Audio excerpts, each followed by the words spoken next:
Hey guys, welcome back to the channel. It's Joe at Colab Garage. Today I wanted to do a little bit of a video on how I make catch cans, and aerial separators I think would kind of fall into that category.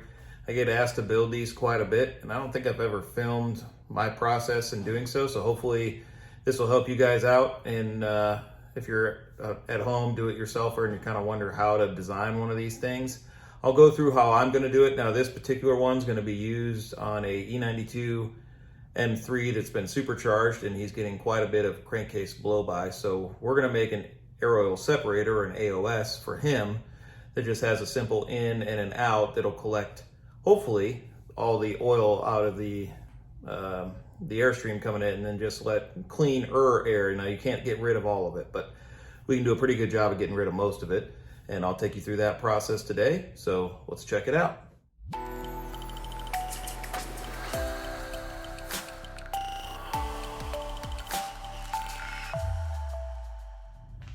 Welcome to the Fab Room at Colab. So what we have here, we have a nice self-contained room. We have our pretty cool dual bandsaw, an old Ellis horizontal bandsaw. We got a brake. We have on the other side of the camera there, we have some old Bridgeport machinery with lathes, mills. We have a vapor hone, all the welding equipment, and it's all self-contained in this room that you can hopefully see here. And we can close the door.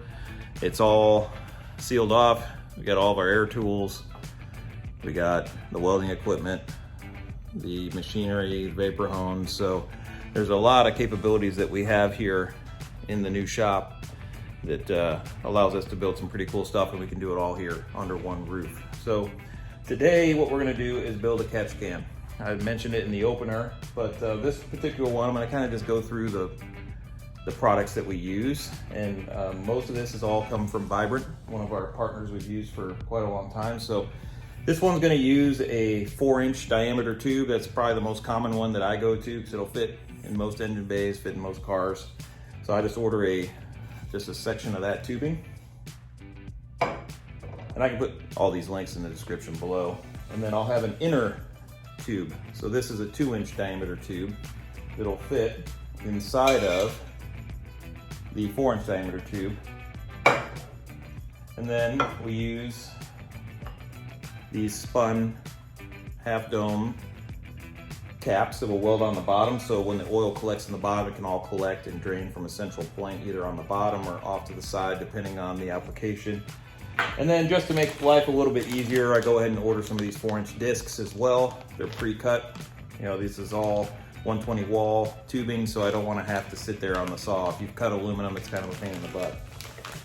And then I also have some expanded metal that I got from McMaster. This stuff is pretty cool. I've looked for stuff like this for a long time, and if you've been in the fab industry for a while, you probably like Dodge of McMaster. You know, McMaster sells everything. They even sell tampons. But for what we're doing here, this expanded metal, it saves you the time to have to sit there in front of the saw, cut out your disc, and then go through and drill all these little holes. And the purpose of this is for the oil, as it comes into the can, to basically condensate onto here and get out of the airflow and start dripping down the outer ring of the can. So you'll see how we use this. This is quite a large sheet. It's not very expensive, but we'll trim that to fit. And then the other thing, that you want to put in there is some stainless steel wool. Now I see guys make mistakes with using steel wool, and that rusts, so you do not want to use steel wool. But this is like an expanded, it's almost like a scouring pad, but when we stick it in there, you'll kind of expand it out. It's very large. Just one more thing for the oil to get out of the airstream and start collecting onto something and drip down to the bottom of the can. And then we'll have some various fittings, and you'll have our drain valve that we're going to use. So a bunch of different things that we're going to have on this can, and we'll step you through the process to see how I go about doing it. And this is fairly universal, so if you want to just copy along and build this for yourself, this should fit a lot of various applications. Okay, first thing, we got to measure some stuff. So I did a test cut on the portaband. I wanted to use the portaband, but the blade is wasted. So we're gonna use the old dual saw and make our cuts on that. So I wanna make the height of the can 7 inches. That's how much clearance we have, and you can basically vary this for your application. But with this being a 4-inch diameter pipe and we have a hemisphere of 4 inches, so half of that is 2, that means I gotta cut this down to 5 inches. And then I also need to cut this inner tube down, and we're gonna make that be about half of that, you know, anywhere from 2 to 3 inches. And you can play with that for what you guys are trying to do. Once we get a little further along, you'll kind of see the method behind this. And one of the things that I do if I am trying to measure on a tube, and I gotta get square around the tube, so what I'll do is I'll come here and measure 5 inches.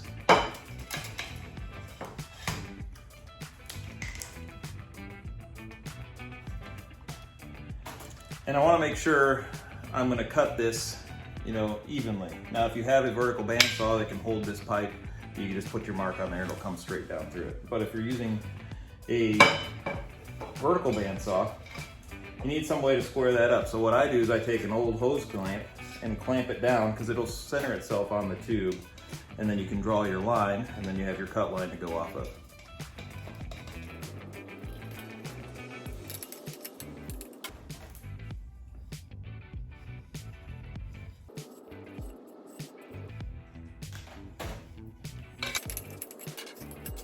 There you go, perfectly straight line that we could head over to the bandsaw and do our cuts. And obviously you'll do the same thing on the other tube at the half distance.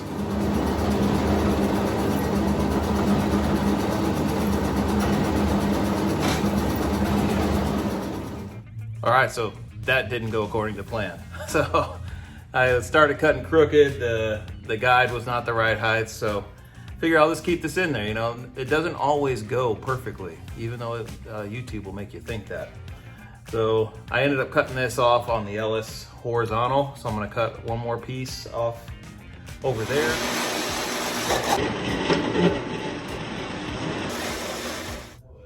All right, so disaster struck for the second time.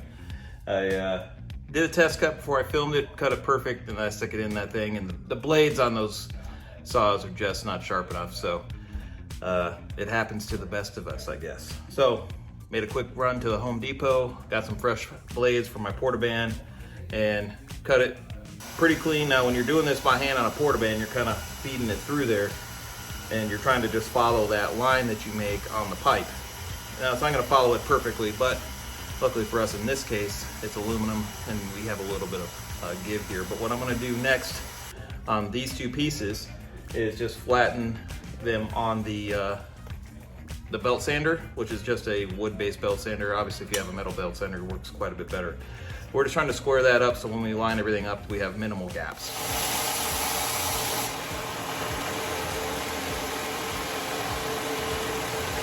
It's on one of those, the belt sander, you have to be very careful because it can hop, and that's what it did to me on this piece. It's still round on the back side, so we can still use it.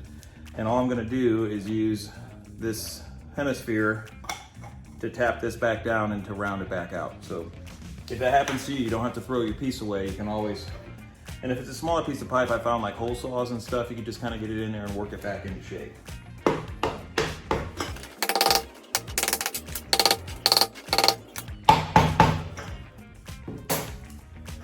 So it's all rounded back out, and it fits the hemisphere just fine. So let's move on to the next step.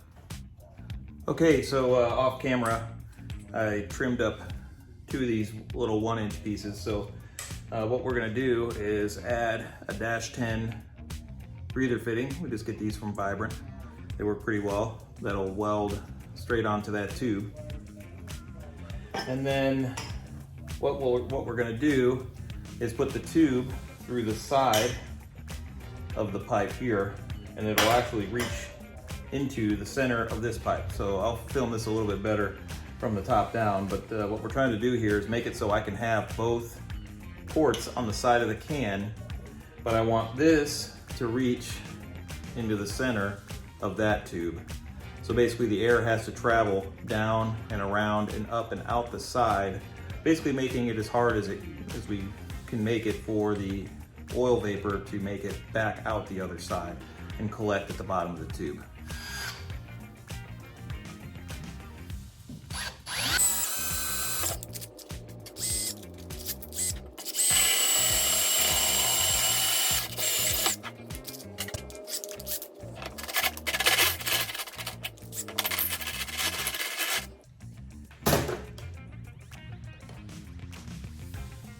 Okay, so I deburred everything. I use just like a half round file that works really well for me, and I also have one of these de-burring tools that I use to get the big chunks off. But as you can see there, I was piercing the holes through, and that kind of gives you a little bit better idea of how this is going to work. So the incoming dirty, oily air from the crankcase, from the valve covers, is going to come in through this port.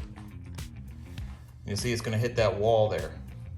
And then that's what this perforated tube, we're getting ready to cut that out, will go in between.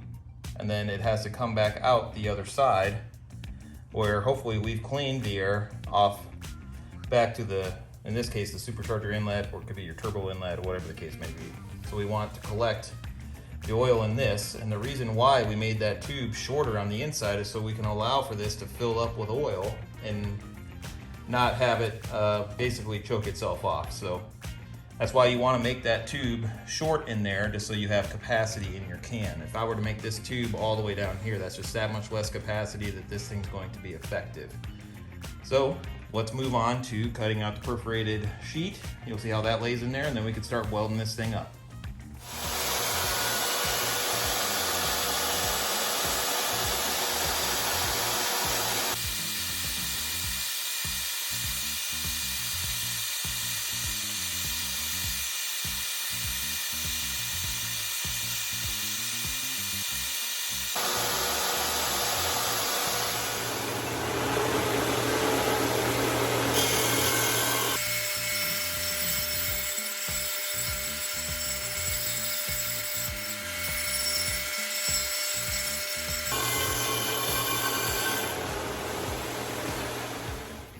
Okay, now we have the disc cut out. It fits inside of here. It's pretty close. It doesn't need to be a perfect fit. Now it's pretty good, but it's a perforated tube. You want air to be able to pass around it. So the next step is to kind of mock this up, show you what we're trying to do, and then we'll start welding this thing together. Okay, just thought I'd put this thing together. We got one more hole to make in this can because we need to be able to put a drain on it. But as you can see here, when you open it up, you have that perforation in there to help coalesce the oil. And then the inlet tube, which lives here, is really close to that wall. So what I want the air to do is come in, hit that, and start draining down the side of the tube. And then we'll be putting in some of this stainless scuff pad stuff, and we'll put it in there very loosely packed around the perimeter. And then this whole part of the can is open to collect the excess oil for you to drain out. That way you have plenty of capacity in here, and it makes it difficult for the oil to pass through. All right, did a slight change to the design. I started looking at it and thought, I think I want a little bit more media for this to have to pass through. So the only change that I made from what I showed, this will probably be a little easier to just show you right here, is there's gonna be a spacer with 2 layers of the perforation. I'll put some additional stainless steel wool around the sides of that and in the upper portion of the can. So just that one little extra step, I'm not losing a ton of depth on the capacity of the can, and I think it'll help filter the air just a little bit better, because this is a air oil separator in this application, not a catch can where I just need to, collect the fluid and just let it vent to atmosphere and basically just keep the vapors inside the can. But since the supercharger on this application is going to be pulling on the outlet of the can, I think we needed just that one extra layer to be able to make this be a little bit more effective. So let's start mocking this thing up and get to welding.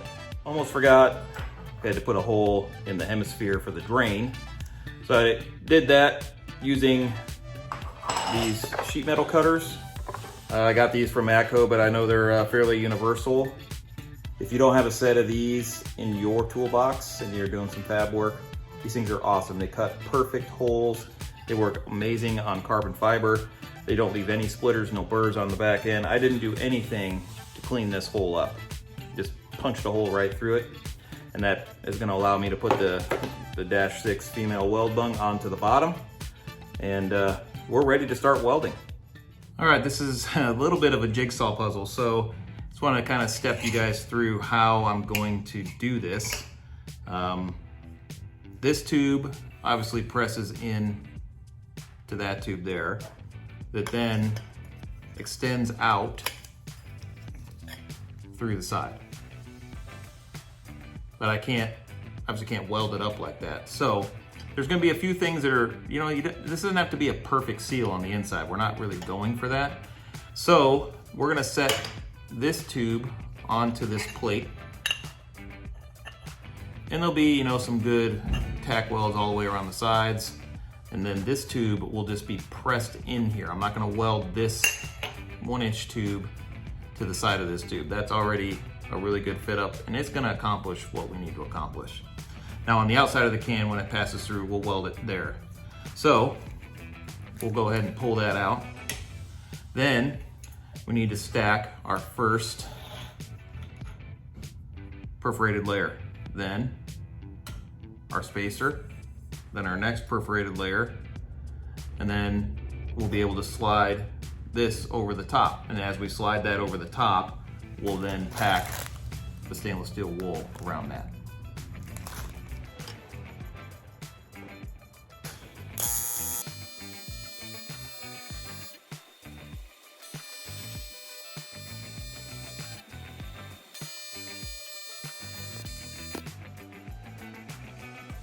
Okay, so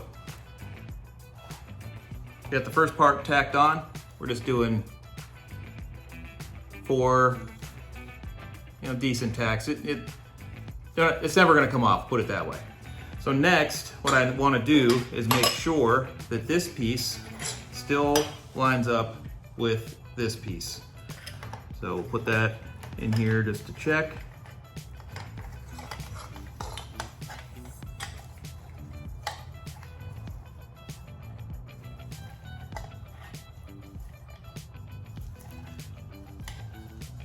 And it's a press fit, so I don't want to tap it in there, but it is still lining up, so we can continue. All right, that was just a little bit harder than I thought. I was trying to tack it through. It wasn't really happening for me, so I got it to just barely hold, and then I flipped it over and used a little vise just so I could get 4 solid tacks, not going anywhere. So now, this still fits over square. I need to put the middle piece on, which it doesn't have to be perfectly lined up, but we're gonna get it as close as we can. We'll weld that on, and then we'll weld that other little spacer on there, and then we're ready to slip the main part of the can over.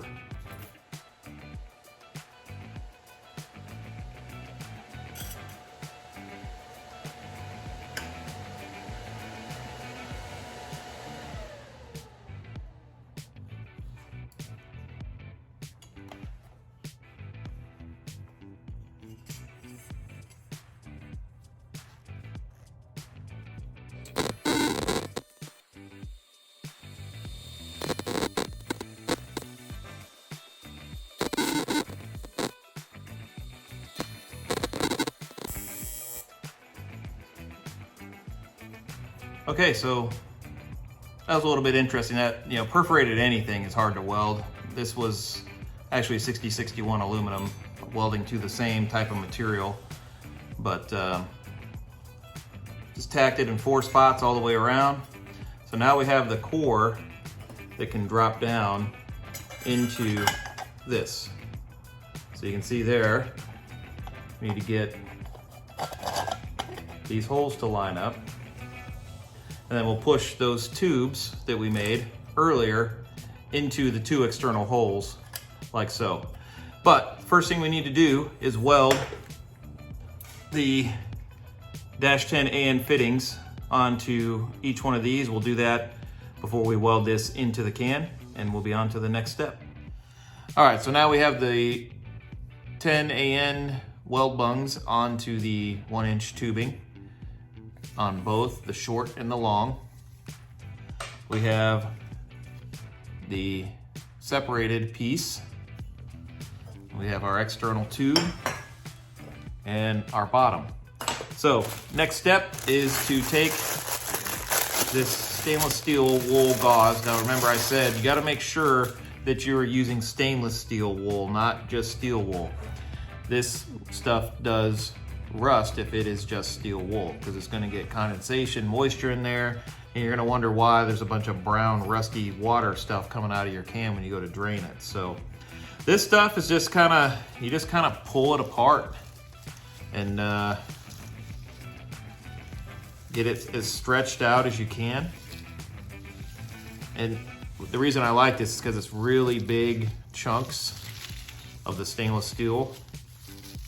And you just want to stretch it out so when we go to put it around the can, it'll fit really loosely. Because you want air to be able to travel through this, you know, with ease, but I want the oil to kind of gather up on this stuff and then drop to the bottom. So that's really what we're trying to do here. So we'll just stretch this out. And then what we're gonna do is wrap it around both layers of the can here. So you'll go around like this, and then I'll do a second layer here. So let me do that, and I'll get it all kind of in place, and then we'll drop the lid on. Okay, so we have both layers here, and I wanted to show you guys this stuff. If you kind of pull it over itself and kind of crunch it around, it kind of gets stuck to itself, and then it becomes like, you know, one piece. So you can see from the side there, as we come through, the one thing I'll need to do is make sure, you know, that tube will push through there. So I have to leave just a little bit of an opening there for the tube to go through. And then you'll see as this goes on there, we'll just kind of make sure all the little pieces are in there, and you have yourself a can that has a couple different layers for oil to condensate and coalesce onto there and drip down and basically collect at the bottom of the can and not make it out back up through the center where I want the fresh air, or, you know, less dirty air to come out. All right, so I didn't film that part because it was a little bit challenging to get the tube through there and not get some of the stainless steel wool fibers kind of caught in there because I made it such a tight fit. But I did get it all kind of tacked in place. So let me grab a flashlight and I can kind of show you from the bottom how this is all working when it's fully assembled. All right, this is gonna be a little bit hard to pick up on camera. You can see it in person pretty straight away, but if you take a path from that -10 fitting with the 1-inch tube, it passes through the outer layer and into the center core. And if you can kind of see, it basically lives right there in the center at the top of the can. So the can would have to get pretty full before it would just pump straight fluid out of it. Obviously, if the can got too full, it would just, on the outer layer, it just start pushing fluid out of it, and then the can's really not being effective, but it would never become a restriction. So, and then this outside one just goes right there. You can kind of see that inner wall, so it'll start collecting and dripping down through to the bottom and into the hemisphere for the drain. So let's weld this thing up.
All right, guys, so that wraps up the aerial separator project.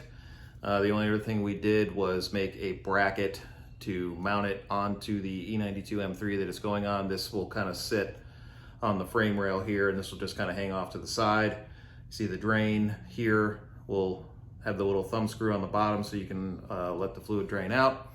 As you do your oil changes or just your routine maintenance, you have an in and an out for the crankcase breather. It goes back through to the supercharger in this case. But you could use the same concept on a breather tank instead of an aerial separator. You would just essentially put an air filter on this instead. You can always, we kind of outsmarted ourselves here because we want to put some branding on the top of the can, but you could also put these onto the top and do the similar concept that we showed you earlier in the video. So the next step for this is we're going to send it off to get powder coated with wrinkle black, and we'll be installing this on the car. Until then, we'll see you on the next video.